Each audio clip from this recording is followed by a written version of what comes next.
भी नोबेल पुरस्कार से संबंधित पूरा इतिहास नोबेल का हम लोग जानते हैं कि नोबेल पुरस्कार की शुरुआत कब हुई, पहली बार नोबेल किसको दिया गया, और अभी तक में जो है कितने भारतीय हैं जिनको कि नोबेल पुरस्कार दिया गया।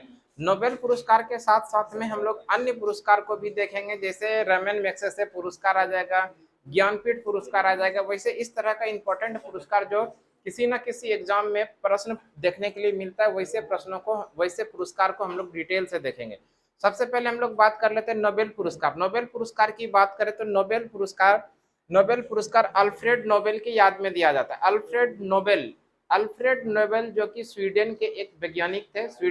अल्फ्रेड नोबेल स्वीडन के एक वैज्ञानिक थे। इनका जन्म 1833 में स्टॉकहोम में हुआ था। अल्फ्रेड नोबेल का जन्म कब हुआ था? 1833 में। कहां पर? स्टॉकहोम में। अल्फ्रेड नोबेल जो थे एक अविवाहित केमिकल इंजीनियर थे। अल्फ्रेड नोबेल क्या थे? अविवाहित थे और केमिकल इंजीनियर थे। इसी अल्फ्रेड नोबेल ने 1867 में, कब? 1867 में डायनामाइट बम का खोज किया था। ध्यान रखिएगा, ये कई बार परीक्षा में पूछा जाता है। डायनामाइट बम का खोज किसने किया? अल्फ्रेड नोबेल ने। कब किया? 1867 में किया था। और इनकी मृत्यु होती है कब? 1896 में। जब मृत्यु होती है तो मृत्यु के पहले इन्होंने अपना एक वसीयत लिखा था, और इस वसीयत में ऐसा लिखा था कि मेरी मृत्यु के बाद हमारी जितनी भी संपत्ति है, इन संपत्ति को अलग अलग क्षेत्रों में काम करने वाले लोगों को पुरस्कार के राशि के रूप में दिया जाए।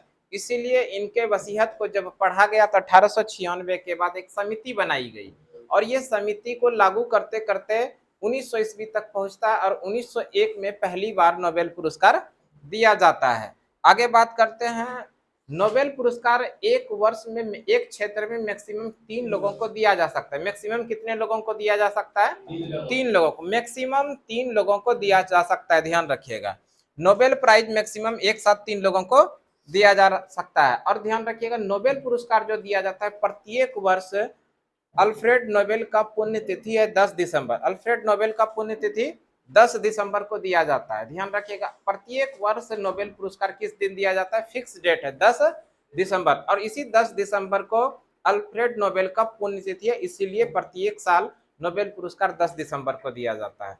अगर बात करें नोबेल पुरस्कार की शुरुआत कब होती है? 1901 में नोबेल पुरस्कार की शुरुआत होती है। पहली बार नोबेल पुरस्कार कब दिया गया?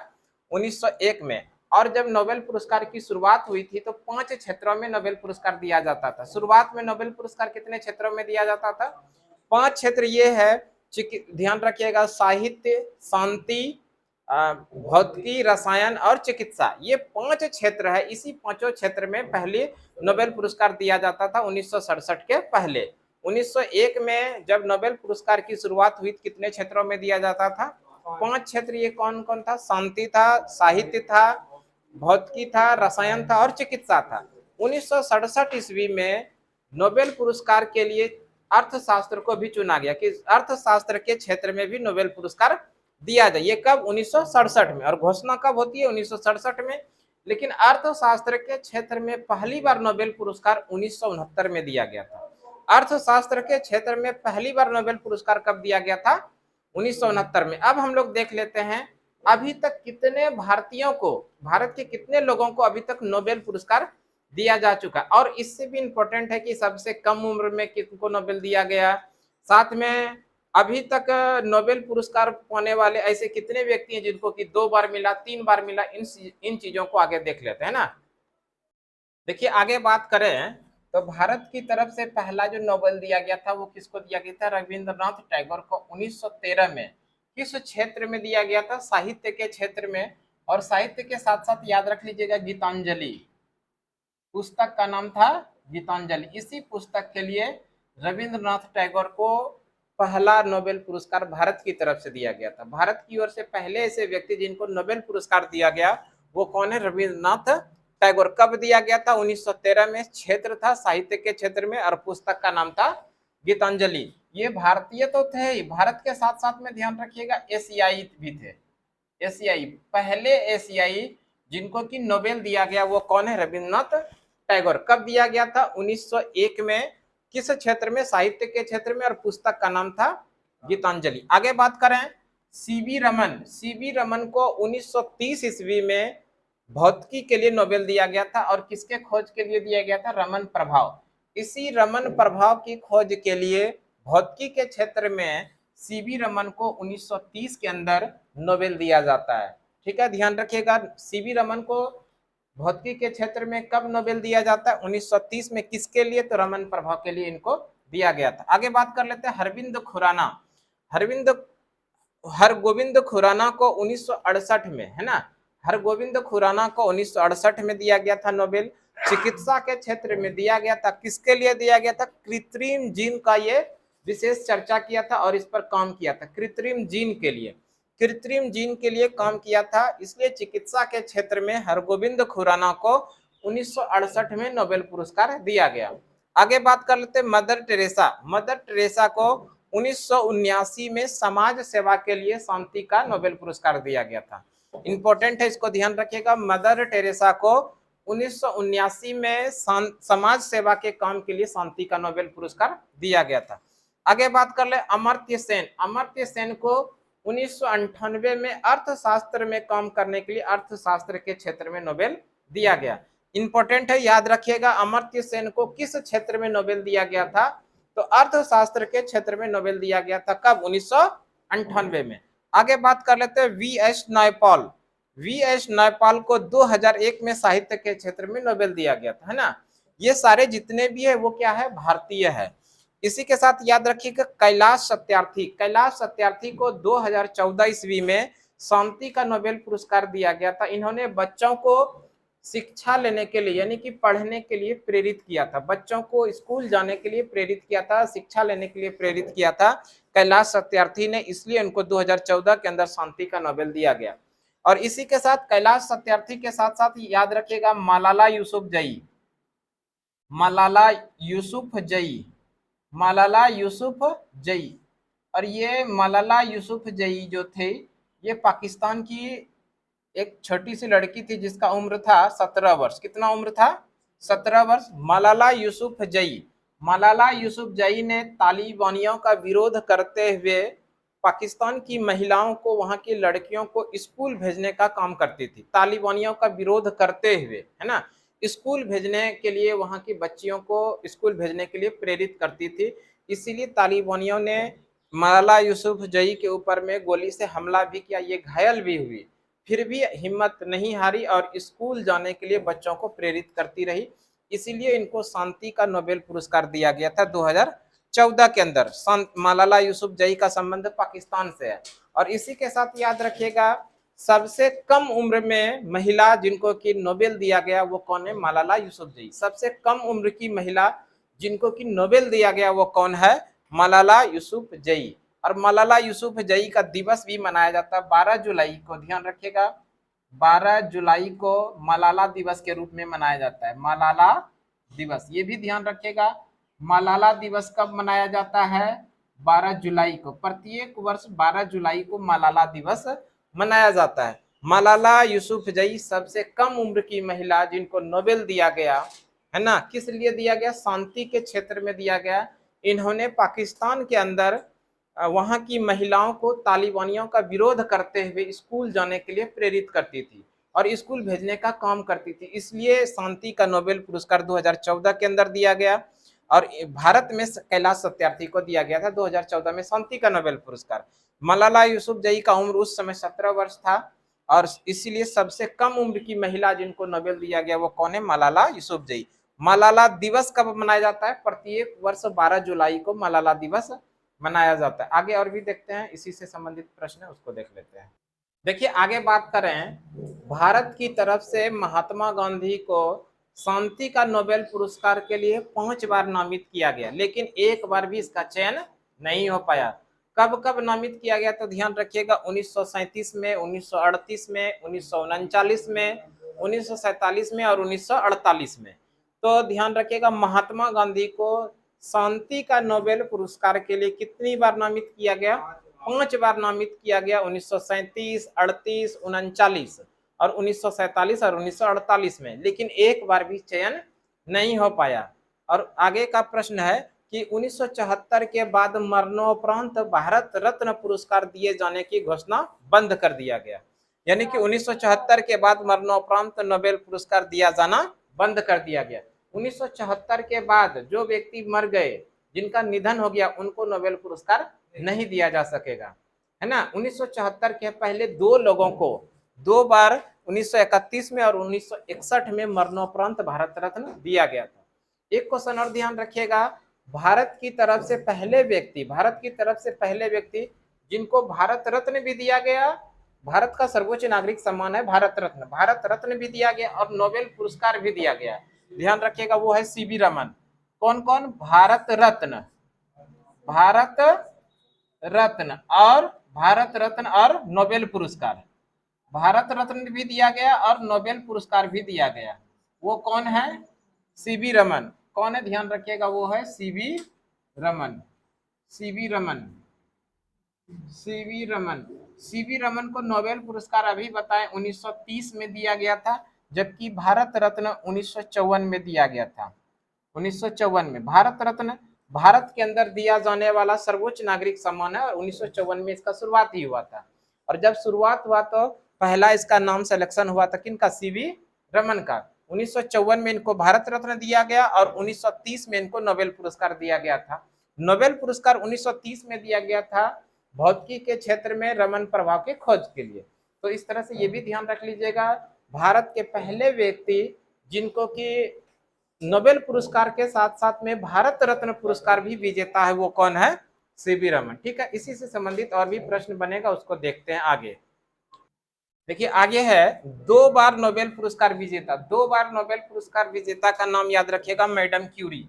मैडम क्यूरी को 1930 ईस्वी में रेडियो सक्रियता के लिए भौतिकी का नोबेल पुरस्कार दिया गया था। ध्यान रखिएगा, दो बार नोबेल पुरस्कार विजेता मैडम क्यूरी, जिनको 1930 के अंदर रेडियो सक्रियता के लिए भौतिकी के क्षेत्र में नोबेल पुरस्कार दिया गया था। और 1911 में रेडियम की खोज के लिए इनको रसायन के क्षेत्र में नोबेल पुरस्कार दिया गया था। तो इस तरह से बेहद इंपॉर्टेंट है, दो बार नोबेल पुरस्कार विजेता मैडम क्यूरी को पहली बार 1930 में रेडियो सक्रियता के लिए भौतिकी के क्षेत्र में, दूसरी बार 1911 में रेडियम की खोज के लिए रसायन के क्षेत्र में नोबेल पुरस्कार दिया गया था। आगे बात कर लेते हैं, सबसे कम उम्र के नोबेल विजेता ओवरऑल की बात करें, महिला पुरुष को अगर हटा दें, सबसे कम उम्र में किसको दिया गया था? मलाला यूसुफजई को 17 वर्ष की उम्र में। ठीक है, सबसे कम उम्र का नोबेल पुरस्कार विजेता कौन है? मलाला यूसुफजई 17 वर्ष की उम्र में।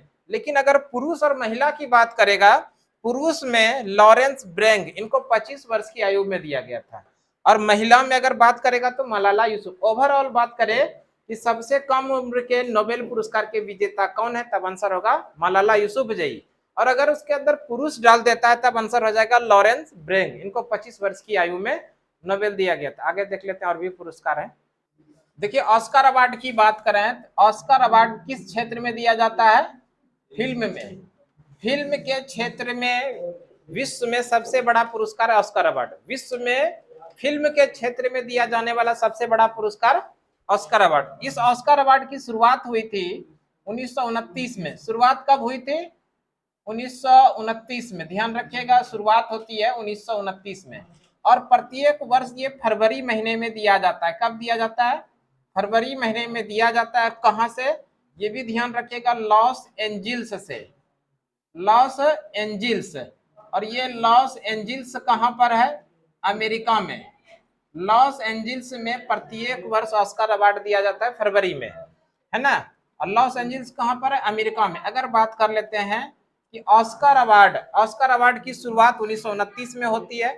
पहले भारतीय जिनको ऑस्कर अवार्ड दिया गया उनका नाम है भानु अथैया। क्या नाम है? भानु अथैया। भानु अथैया को गांधी फिल्म के लिए, फिल्म का नाम था गांधी, और किस क्षेत्र में दिया गया था? कस्ट्यूम डिजाइन में। कस्ट्यूम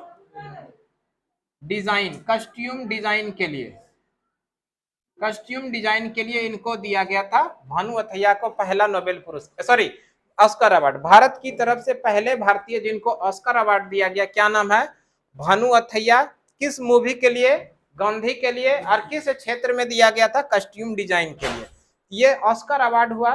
अगर बात कर ले 2023 में, 2023 की बात करें तो 2023 में फिल्म, भारतीय फिल्म 2023 में भारतीय फिल्म RRR है ना, इस ध्यान रखिएगा, भारतीय फिल्म, और ये भारतीय फिल्म क्या है, RRR, और इसी का गाना, RR का गाना क्या है, नाटू नाटू, नाटू नाटू, इनको दिया गया है बेस्ट गाने का अवार्ड। ध्यान रखिएगा 2023 में भारतीय फिल्म, यहां पर नोट कर लीजिएगा, भारतीय फिल्म RRR का गाना नाटू नाटू को सर्वश्रेष्ठ गाने के रूप में इनको ऑस्कर अवार्ड दिया गया। ठीक है, तो और आगे भी पुरस्कार है, उसको भी देख लेते हैं। अगला पुरस्कार देखिए, आगे हम लोग बात करते हैं रेमन मैग्सेसे पुरस्कार। रेमन मैग्सेसे पुरस्कार, रेमन मैग्सेसे पुरस्कार ये एशिया का नोबेल पुरस्कार के नाम से भी जानते हैं। इंपॉर्टेंट है, कई बार एग्जाम में पूछा गया है, एशिया का नोबेल पुरस्कार किस पुरस्कार को कहा जाता है, रेमन मैग्सेसे पुरस्कार को। तो इस तरह से ध्यान रखिएगा, रेमन मैग्सेसे पुरस्कार को एशिया का नोबेल पुरस्कार के नाम से जानते हैं। रेमन मैग्सेसे पुरस्कार फिलीपींस देश के द्वारा दिया जाता है। किस देश के द्वारा दिया जाता है, फिलीपींस। और फिलीपींस के तीसरे राष्ट्रपति थे रेमन मैग्सेसे। फिलीपींस के तीसरे राष्ट्रपति रेमन मैग्सेसे की याद में प्रत्येक वर्ष रेमन मैग्सेसे पुरस्कार दिया जाता है। रेमन मैग्सेसे पुरस्कार कुल 6 क्षेत्रों में दिया जाता है।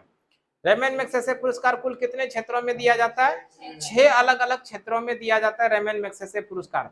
भारत की तरफ से पहले भारतीय जिनको कि रेमन मैग्सेसे पुरस्कार दिया गया वो है विनोबा भावे। ध्यान रखिएगा, पहले भारतीय जिनको कि रेमन मैग्सेसे पुरस्कार दिया गया वो कौन है, विनोबा भावे। इसी विनोबा भावे ने एक आंदोलन शुरू किया था जिसका नाम है भूदान आंदोलन। याद रखिएगा, भूदान आंदोलन। भूदान आंदोलन की शुरुआत किसने किया था, विनोबा भावे ने।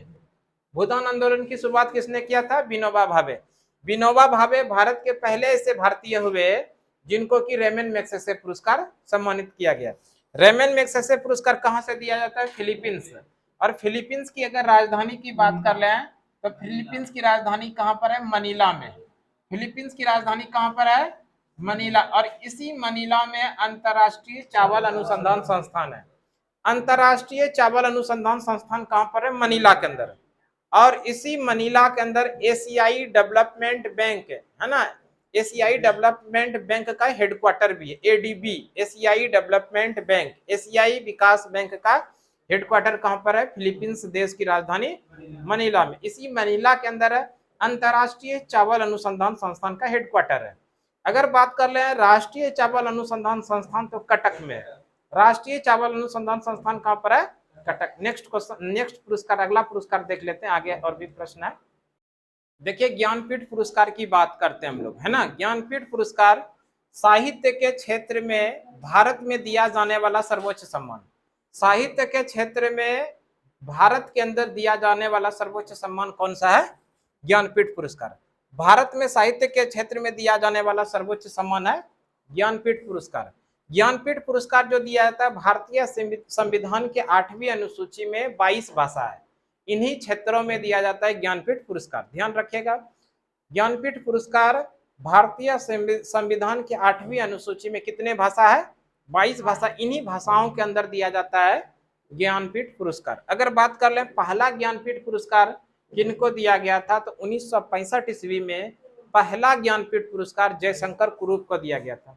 पहला ज्ञानपीठ पुरस्कार 1965 में जयशंकर कुरूप को। अगर हम लोग बात कर ले 56वां ज्ञानपीठ पुरस्कार जो 2021 के अंदर दिया गया, 56वां ज्ञानपीठ पुरस्कार 2021 में वो दिया गया था नीलमणि फुप्फन को, जो असमिया साहित्यकार थे। 2021 के अंदर 56वां ज्ञानपीठ पुरस्कार नीलमणि फुप्फन को, असमिया साहित्यकार थे। अगर 57वां नंबर का ज्ञानपीठ पुरस्कार की बात करें, 57वां ज्ञानपीठ पुरस्कार 2022 में ये दिया गया दामोदर मोजे को, जो कोंकणी साहित्यकार थे।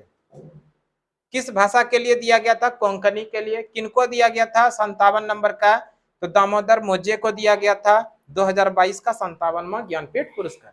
अगर हम लोग बात कर ले हिंदी भाषा के लिए पहला ज्ञानपीठ पुरस्कार किसे दिया गया, हिंदी भाषा के लिए, हिंदी भाषा के क्षेत्र के लिए पहला ज्ञानपीठ पुरस्कार दिया गया सुमित्रा नंदन पंत को। हिंदी भाषा के क्षेत्र के लिए पहला ज्ञानपीठ पुरस्कार किसको दिया गया? सुमित्रा नंदन पंत को। और भारत की तरफ से पहली महिला जिनको ज्ञानपीठ पुरस्कार दिया गया, भारत की प्रथम महिला जिनको ज्ञानपीठ पुरस्कार दिया गया वो आशापूर्णा देवी। 1976 में बंगाली भाषा के लिए इनको दिया गया था ज्ञानपीठ पुरस्कार। इस तरह से याद रखिएगा, भारत की तरफ से पहली महिला जिनको ज्ञानपीठ पुरस्कार दिया गया, क्या नाम है? आशापूर्णा देवी। कब? 1976 में। किस भाषा के लिए? बंगाली भाषा के लिए। तो ये कुछ संबंधित हो गया, किससे संबंधित था ये? ज्ञानपीठ पुरस्कार। ठीक है, तो अगला पुरस्कार जो भी शेष पुरस्कार बचा है, इसके अलावे ग्रेमी अवार्ड है और भी पुलित्जर पुरस्कार है, प्रीतकर पुरस्कार है ना, दादा साहेब फाल्के पुरस्कार, इस सभी पुरस्कार को हम लोग अगले क्लास में देखेंगे। तो आज के क्लास के लिए हम लोग इतना ही रहने देते हैं। अगले क्लास में फिर से अगली जानकारी के साथ, अगले पुरस्कार के साथ आते हैं। तब तक के लिए धन्यवाद। जय हिंद।